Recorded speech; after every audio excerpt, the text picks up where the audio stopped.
गांधी नेहरू परिवार की 16वीं सदस्य प्रियंका गांधी पहली बार सांसद बनकर लोकसभा में बोली तो उन्होंने मोदी गैंग को बड़ी शालीनता से दुनिया के आगे निर्वस्त्र कर दिया। उन्होंने हर वर्ग के लोगों को न्याय दिलाने और संविधान को कवच बनाने की बात कही। प्रियंका के इन शब्दों को सुनकर भाजपाई व संगीत तिलमिला उठे। आप भी देखिए। नमस्कार माननीय अध्यक्ष महोदय जी, आज आपने मुझे इस सभा में बोलने का मौका दिया, इसके लिए मैं आपकी बहुत बहुत आभारी हूँ। सबसे पहले जो सुरक्षाकर्मी, जो जवान अफसर 13 दिसंबर को संसद की सुरक्षा के लिए शहीद हुए, उनके प्रति मैं श्रद्धांजलि व्यक्त करना चाहती हूँ। महोदय, हजारों साल पुरानी हमारी देश की, धर्म की एक पुरानी परंपरा रही है। ये परंपरा संवाद, चर्चा की रही है। एक गौरवशाली परंपरा है जो दर्शन ग्रंथों में, वेदों में, उपनिषदों में दिखती है।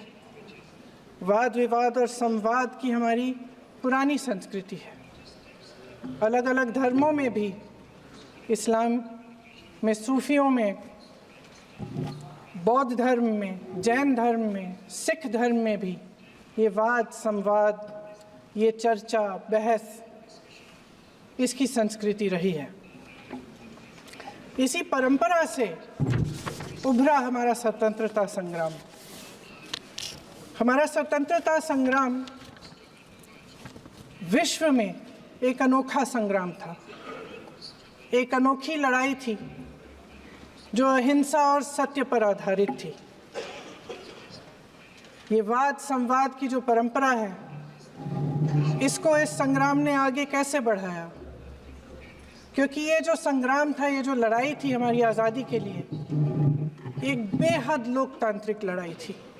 इसमें देश के किसान, देश के जवान, देश के मजदूर, देश के अधिवक्ता, देश के बुद्धिजीवी, चाहे किसी भी जाति के हों, चाहे किसी भी धर्म के हों, चाहे किसी भी भाषा को बोलते हों, सब इस स्वतंत्रता संग्राम में शामिल हुए।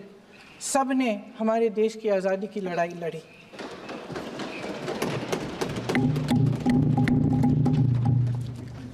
और उसी आज़ादी की लड़ाई से एक आवाज़ उभरी जो हमारी देश की आवाज़ थी। वो आवाज़ ही आज हमारा संविधान है। साहस की आवाज़ थी, हमारी आज़ादी की आवाज़ थी, और उसी की गूंज ने हमारे संविधान को लिखा और बनाया। ये सिर्फ एक दस्तावेज नहीं है। बाबा साहेब अम्बेडकर, मौलाना आज़ाद जी, राजगोपालाचारी जी और जवाहरलाल नेहरू जी और उस समय के तमाम नेता, जैसे आपने कहा, इस संविधान को बनाने की जो कार्य में सालों के लिए जुटे रहे।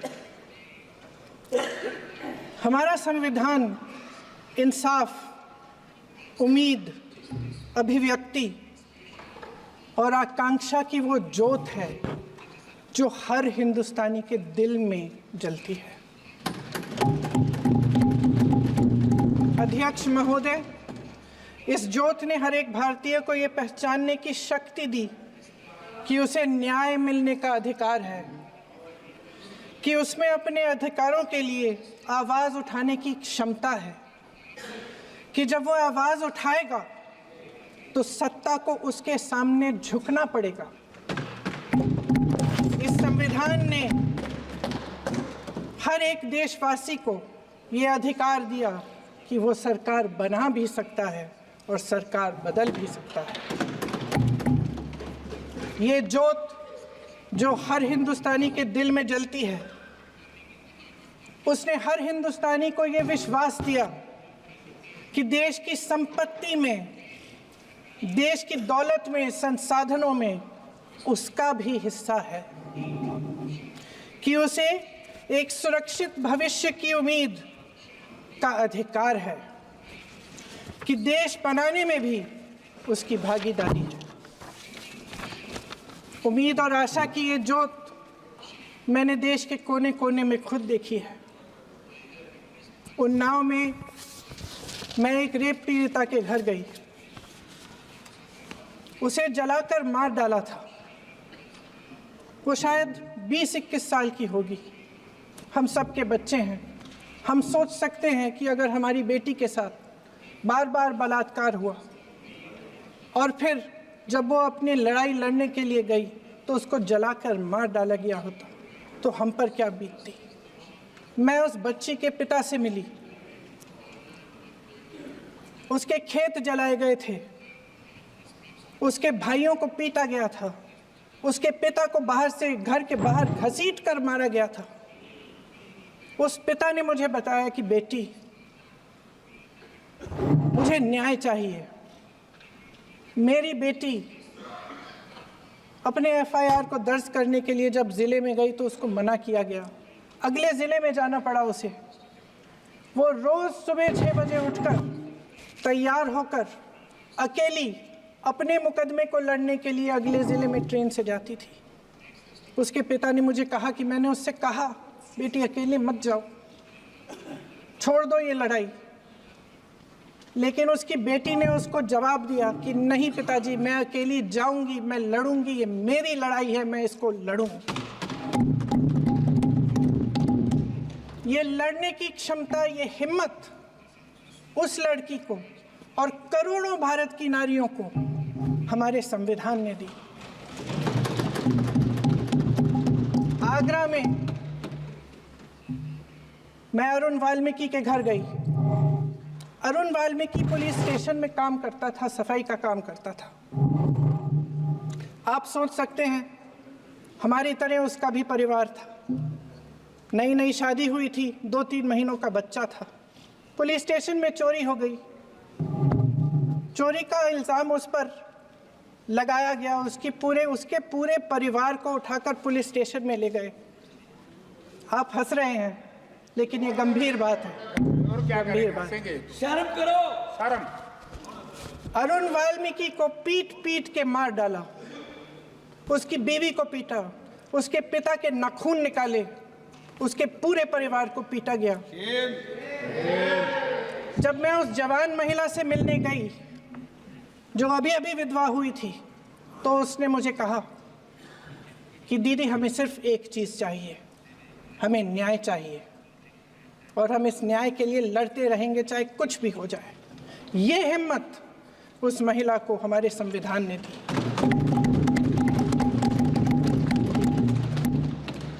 संभल के कुछ लोग आए थे हमसे मिलने, जो मृतकों के परिवार के सदस्य थे। उसमें 2 बच्चे थे, अदनान और उजैर। अब सुनिए, उसमें 2 बच्चे थे, अदनान और उजैर।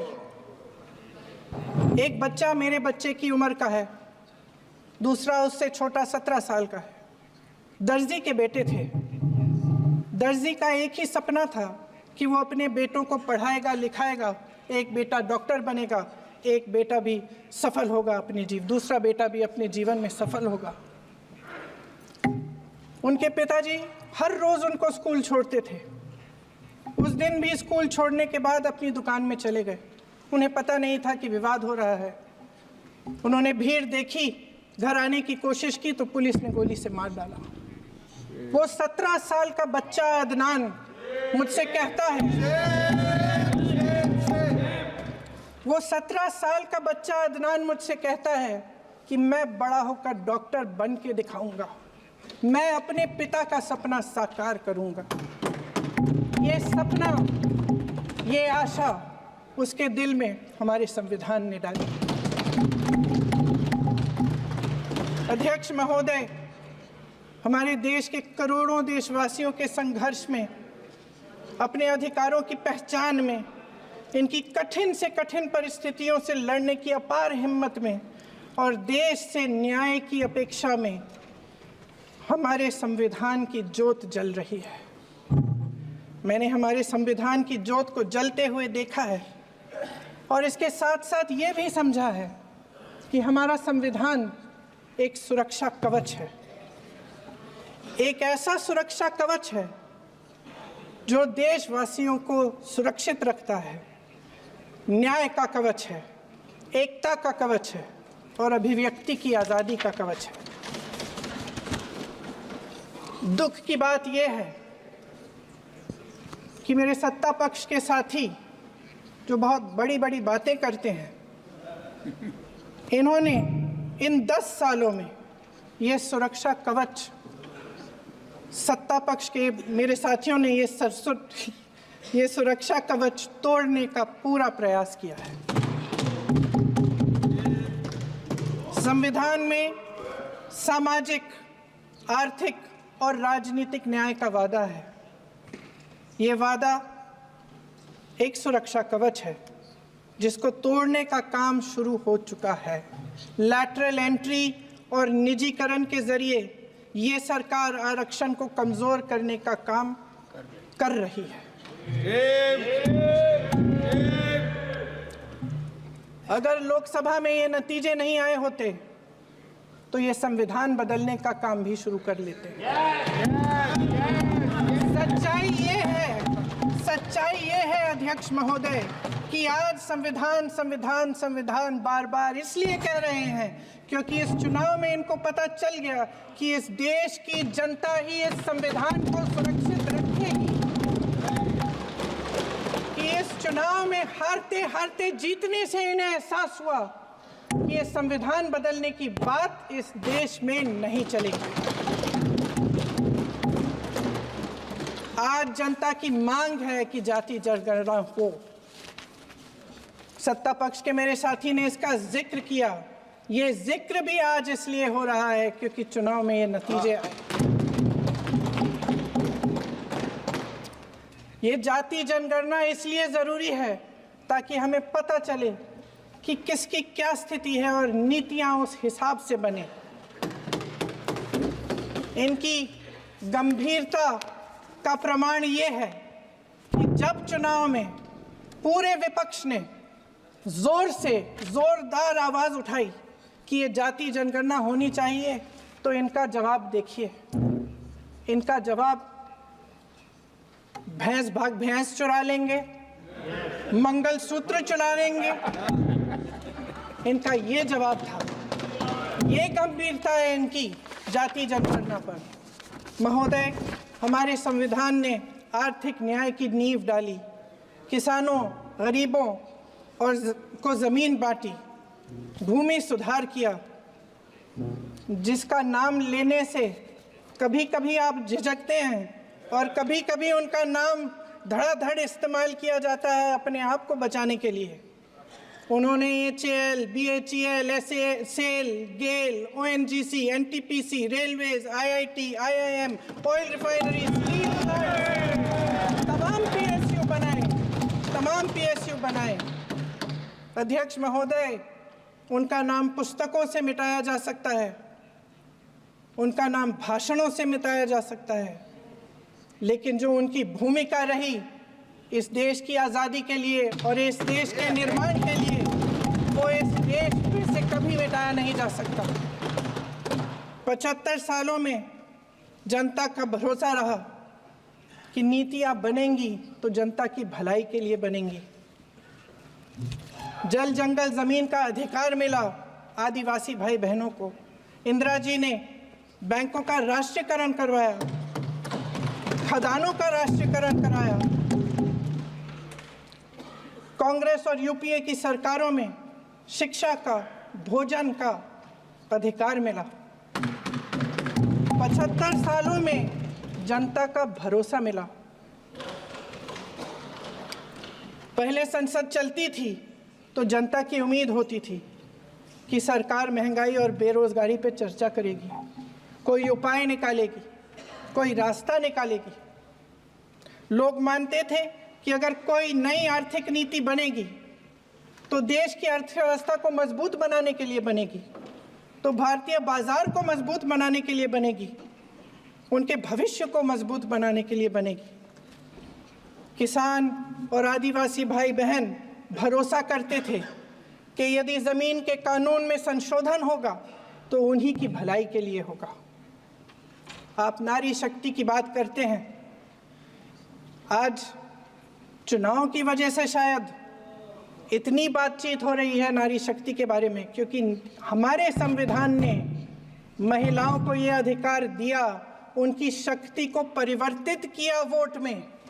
और आज आपको पहचानना पड़ रहा है कि महिलाओं के बिना, कि नारी शक्ति के बिना ये सरकारें नहीं बन सकती हैं। इसीलिए आज आप नारी शक्ति की बातें दोहरा रहे हैं। जो आप नारी शक्ति का अधिनियम लाए हैं उसको लागू क्यों नहीं करते? वो 10 साल बाद लागू क्यों होगा? क्या आज की नारी 10 साल इंतजार करेगी उसके लागू करने के लिए? क्या बात है, क्या बात है।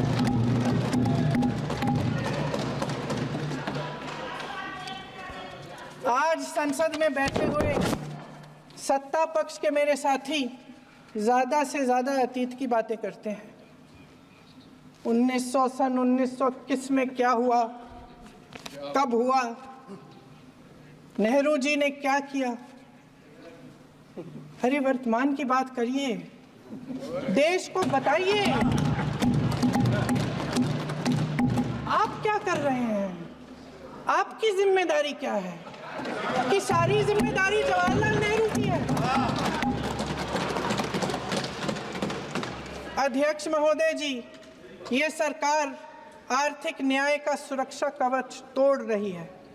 आज संसद में बैठी ये सरकार बेरोजगारी और महंगाई से जूझ रही हमारी जनता को क्या राहत दे रही है? कृषि के कानून भी बड़े बड़े उद्योगपतियों के लिए बन रहे हैं। सही एमएसपी को छोड़िए, डीएपी तक नहीं मिल रहा है।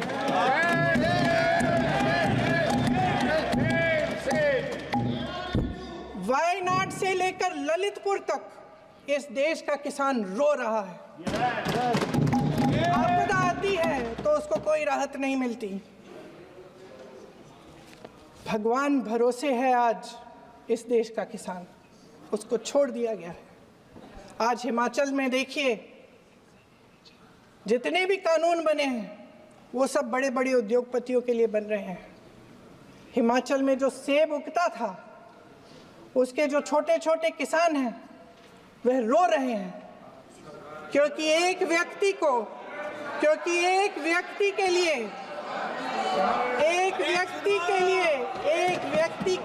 सब कुछ बदला जा रहा है। सुनने की हिम्मत रखो। मैं अध्यक्ष महोदय जी,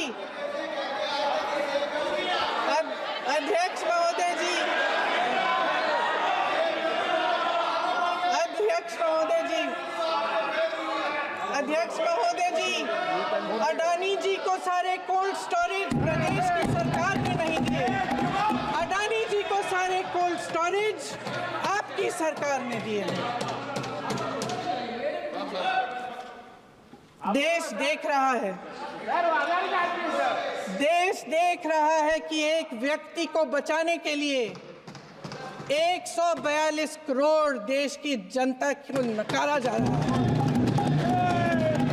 सारे बिजनेस, सारे संसाधन, सारी दौलत, सारे मौके एक ही व्यक्ति को सौंपे जा रहे हैं। सारे बंदरगाह, एयरपोर्ट्स, सड़कें, रेलवे का काम, कारखाने, खदाने, सरकारी कंपनियां सिर्फ एक व्यक्ति को दी जा रही है। जनता के मन में हमेशा ये विश्वास होता था कि अगर कुछ नहीं है तो संविधान हमारी सुरक्षा करेगा, मगर आज आम लोगों के बीच ये धारणा बनती चली जा रही है कि सरकार सिर्फ अडानी जी के मुनाफे के लिए चल रही है। देश में बहुत तेजी से गैर बराबरी बढ़ रही है। जो गरीब है वो और गरीब हो रहा है, जो अमीर है वो और अमीर हो रहा है। इस सरकार ने आर्थिक न्याय की भी सुरक्षा कवच तोड़ दिया है। राजनीतिक न्याय की जब बात होती है, मेरे सत्ता पक्ष के साथी आज खड़े हुए और तमाम गिनती करने लग गए कि ऐसा हुआ वैसा हुआ 1975 में जो हुआ, तो सीख लीजिए ना, आप भी सीख लीजिए, आप भी अपनी गलतियों के लिए माफी मांग लीजिए, आप भी बैलेट पे चुनाव कर लीजिए, आप भी बैलेट पे चुनाव कर लीजिए, दूध का दूध पानी का पानी हो जाएगा। आप राजनीतिक न्याय की बात करते हैं, सरकारों को पैसों के बल पर गिरा देते हैं।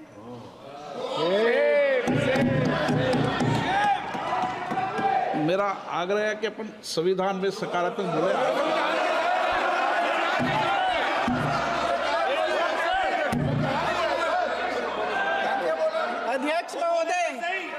अध्यक्ष महोदय, सत्ता पक्ष के हमारे साथी ने एक उदाहरण दिया उत्तर प्रदेश की सरकार का, तो मैं भी एक उदाहरण दे देती हूँ महाराष्ट्र की सरकार का, मैं भी एक उदाहरण दे देती हूँ हिमाचल की सरकार को तोड़ने की कोशिश किसने की, पैसों के बल पे की, गोवा की सरकार, तमाम उदाहरण राजस्थान की।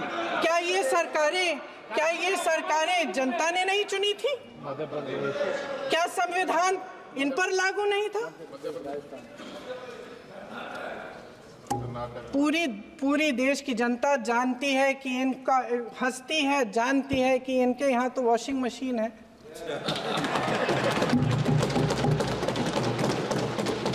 तो यहाँ से वहाँ जाता है, वो धुल जाता है। इस तरफ दाग, उस तरफ स्वच्छता। और मेरे कई ऐसे साथी हैं जो इस तरफ होते थे उस तरफ चले गए, मुझे दिख भी रहे हैं, वॉशिंग मशीन में शायद धुल गए हैं। अध्यक्ष महोदय, जहां भाईचारा और अपनापन होता था, जहां हमारे संविधान ने एकता का सुरक्षा कवच दिया था, वहां शक और घृणा के बीज बोए जा रहे हैं। एकता का सुरक्षा कवच तोड़ा जा रहा है। प्रधानमंत्री जी यहाँ सदन में संविधान की किताब को यूं माथे से लगाते हैं, लेकिन संभल में, हाथरस में, मणिपुर में जब न्याय की गुहार आती है, उठती है, तो उनके माथे पे शिकन तक नहीं आता।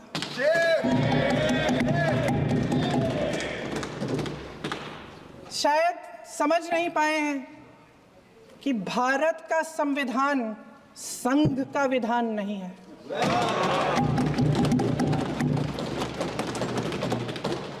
भारत के संविधान ने हमें एकता दी, हमें आपसी प्रेम दिया। उस मोहब्बत की दुकान जिस पर आपको हंसी आती है, उसके साथ करोड़ों देशवासी चले। करोड़ों देशवासियों के दिल में एक दूसरे के लिए प्रेम है, घृणा नहीं है।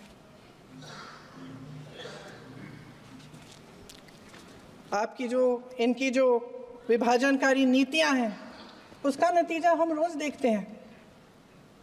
राजनीतिक फायदे के लिए संविधान को छोड़िए, देश की एकता को भी ये रख नहीं सकते, इसकी सुरक्षा नहीं कर सकते। हमने संभल में देखा, मणिपुर में देखा। दरअसल इनका कहना है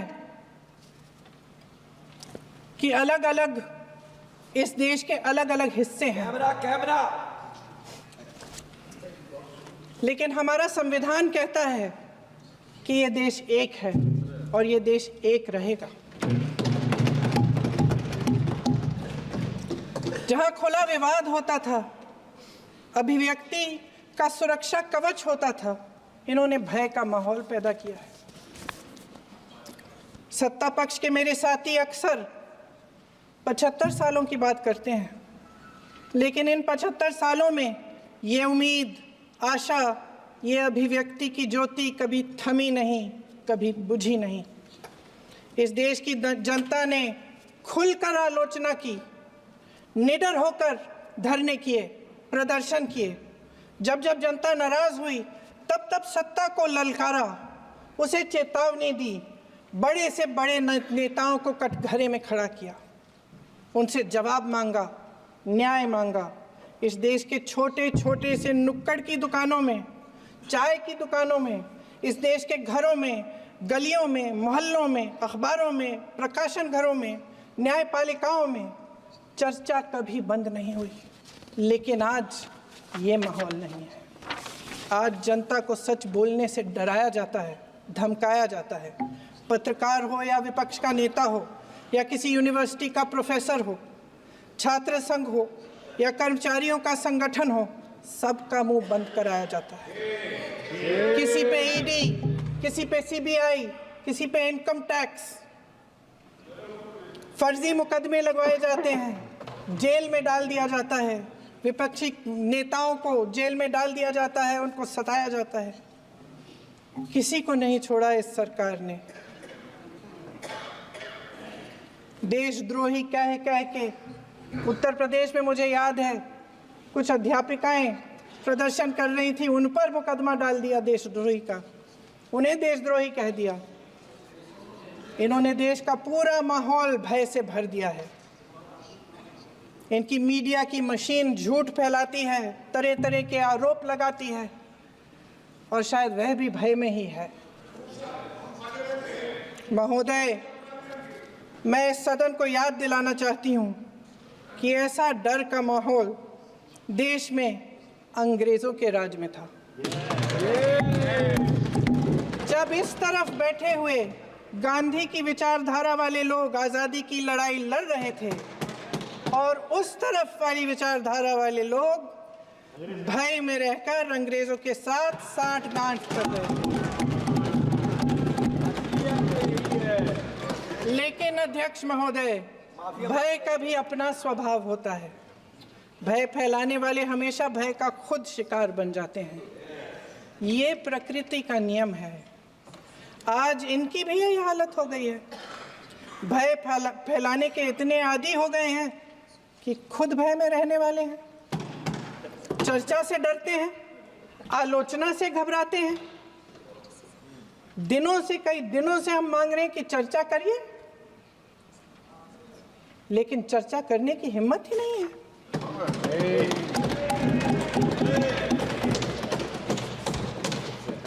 एक कहानी होती थी अध्यक्ष महोदय, शायद बचपन में आपने भी सुनी होगी।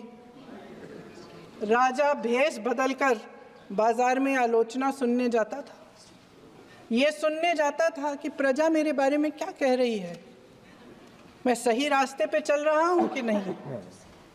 लेकिन आज का राजा, भेष तो बदलते हैं आज के राजा, शौक तो है उनको भेष बदलने का, लेकिन न जनता के बीच जाने की हिम्मत है और ना आलोचना सुनने की। महोदय, मैं तो सदन में नहीं हूँ।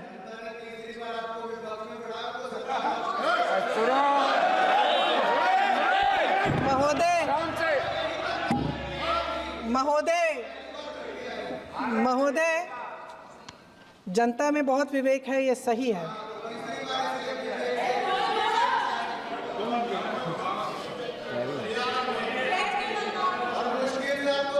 अच्छा महोदय, मैं सदन में नहीं हूँ, कुछ हाँ ठीक है, मैं सदन में नहीं हूँ, मात्र 15 दिनों से आ रही हूँ। लेकिन मुझे ताज्जुब होता है कि इन 15 दिनों में इतनी बड़े इश्यूज हैं, इतनी बड़ी बातें हैं, प्रधानमंत्री जी मात्र एक दिन के लिए, शायद 10 मिनट के लिए दिखे हैं सब।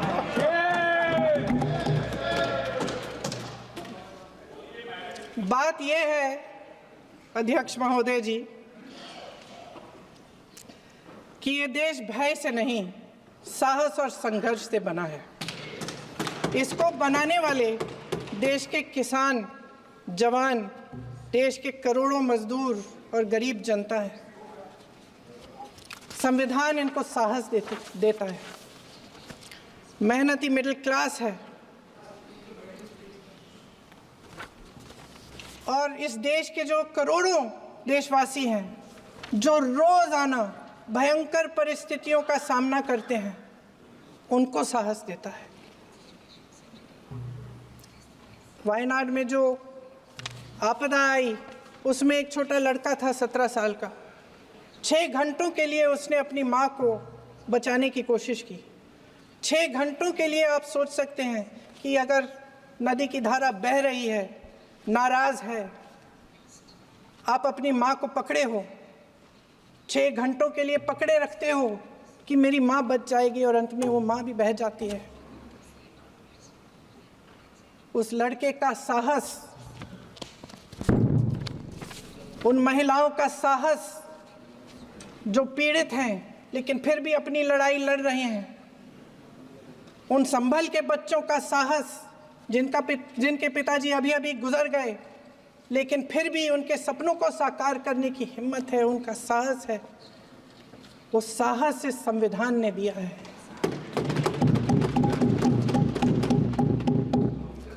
वो आत्मविश्वास इस संविधान ने दिया है। ये देश भय से नहीं चल सकता, ये देश साहस से ही चलेगा। भय की भी सीमा होती है, और जब वो सीमा पार हो जाती है, जब किसी को इतना दबाया जाता है कि उसको लगने लगता है कि अब मेरे पास खोने के लिए कुछ नहीं है, तब उसमें एक ऐसी शक्ति पैदा होती है जिसके सामने कोई कायर खड़ा नहीं हो सकता। ये देश कायरों के हाथों में ज़्यादा देर तक कभी नहीं रहा है। ये देश उठेगा, ये देश लड़ेगा, सत्य मांगेगा, सत्यमेव जयते। जय हिंद।